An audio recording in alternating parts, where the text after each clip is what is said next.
মিটিংয়ে এই মাত্র প্রজ্ঞাপন জারি করলেন তারেক রহমান। একই সঙ্গে সর্বনিম্ন বেসিক ২০,০০০ টাকা ও ১০০% পেনশন সুবিধা। অর্থমন্ত্রী যা বললেন, অবশেষে আজ প্রধানমন্ত্রীর সঙ্গে সচিবদের চূড়ান্ত বৈঠক অনুষ্ঠিত হল। আজকের বৈঠকে প্রধানমন্ত্রী, অর্থমন্ত্রী, পরিকল্পনামন্ত্রী, স্বরাষ্ট্রমন্ত্রী, ২৩ জন সচিব ও পর্যালোচনা কমিটির একাধিক সদস্য উপস্থিত ছিলেন। এছাড়া বৈঠকে সবথেকে গুরুত্বপূর্ণ সিদ্ধান্ত নিয়ে আলোচনা করেন ২ জন সংসদ সদস্য। বিশেষ করে জুনায়েদ সাকি বলেন, বাংলাদেশের সরকারি চাকুরিজীবীরা হচ্ছে ভবিষ্যতের নতুন কারিগর। তারা যেভাবে তাদের দাবিগুলো উপস্থাপন করেছেন, তাদের সকল দাবি বাস্তবায়ন করা এই সরকারের অন্যতম দায়িত্ব।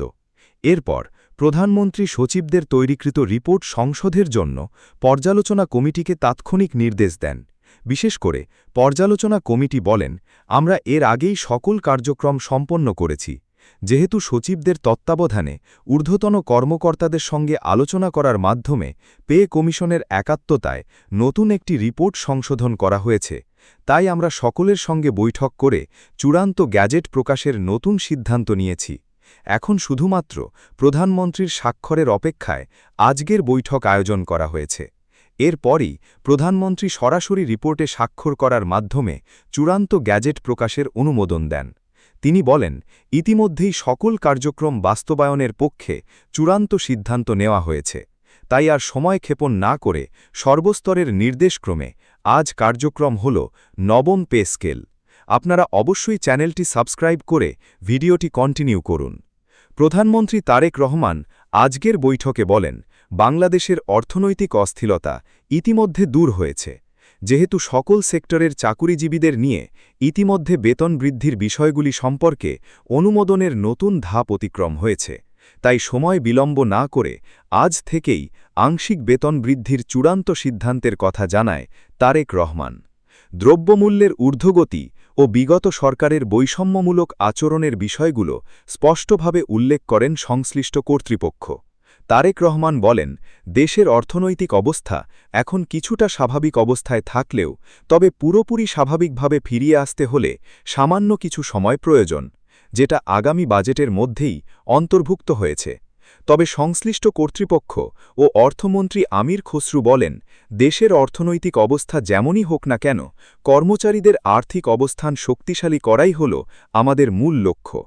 আমরা যেহেতু সচিবদের সঙ্গে বৈঠকের চূড়ান্ত অনুমোদনের অপেক্ষায় ছিলাম, তাই আগামী বেতন স্কেল কর্মচারীদের আর্থিক অবস্থানকে স্বাবলম্বী করতে সক্ষম। প্রকাশিত নতুন তালিকায় স্পষ্টভাবে গ্রেড ভিত্তিক বেতনের যে ব্যবধান আগে ছিল, সেই বিষয়গুলো দূর করা হয়েছে। এখন শুধুমাত্র গ্যাজেট প্রকাশ করার মাধ্যমে সর্বোচ্চ ও সর্বনিম্ন বেতনের রেকর্ড পরিমাণ সংশোধন তুলে ধরা হবে। অর্থমন্ত্রী বলেন, প্রশাসনিক সার্বিক দক্ষতা ও স্বচ্ছতার ভিত্তিতে গ্রেড সংখ্যা অপরিবর্তিত রেখেই কর্মচারীদের দীর্ঘ প্রত্যাশিত সকল দাবি পূরণ করার সিদ্ধান্ত বাংলাদেশের অর্থ-সামাজিক উন্নয়নকে গতিশীল করে তুলছে।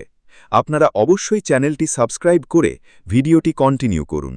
প্রাথমিক দিকে গ্রেড সংখ্যা পরিবর্তনের বিষয়গুলো নিয়ে তারেক রহমান ও ঊর্ধ্বতন কর্মকর্তারা আলোচনা করলেও যেহেতু সর্বোচ্চ ৬০,০০০ কোটি টাকা বাজেট সংশোধন করা হচ্ছে, তাই গ্রেড সংখ্যা অপরিবর্তিত রেখে শুধুমাত্র মূল বেসিক ও পেনশন সুবিধা বৃদ্ধির চূড়ান্ত অনুমোদন পাশ হয়। অর্থনীতিবিদরা বলেন, আংশিক বেতন স্কেলে পেনশন সুবিধা ১০০% পর্যন্ত রাখা পুরোটাই অযৌক্তিক। তবে পে কমিশন অর্থ মন্ত্রণালয় থেকে ইতিবাচক বার্তা আসায় প্রথম ধাপে পেনশন সুবিধা ১০০% রাখার চূড়ান্ত নির্দেশনা প্রকাশ পায়। তবে প্রধানমন্ত্রী যেহেতু আজ প্রথম ধাপে গ্যাজেট প্রকাশের সিদ্ধান্ত নিয়েছেন, তাই সরকারি চাকুরিজীবীদের আর্থিক নিরাপত্তা সর্বোচ্চ পরিমাণ বৃদ্ধি করার লক্ষ্যে চূড়ান্ত অনুমোদনের বিষয়গুলো গ্রেড সংখ্যা অপরিবর্তিত রেখেই আলোচনা করেন। এছাড়াও আজকের বৈঠকে টিফিন ভাতা ২০০ টাকা থেকে উন্নীত করে সরাসরি ১,০০০ টাকা পর্যন্ত বৃদ্ধির সুপারিশ করেন তারেক রহমান। প্রথম ধাপের বেতন স্কেলে ঊর্ধ্বতন কর্মকর্তারা এই বিষয়ের প্রতি সিদ্ধান্ত না নিলেও প্রধানমন্ত্রী তার তত্ত্বাবধানে নিজেই টিফিন ভাতা সকলের জন্য ১,০০০ টাকা নির্ধারণ করেছেন।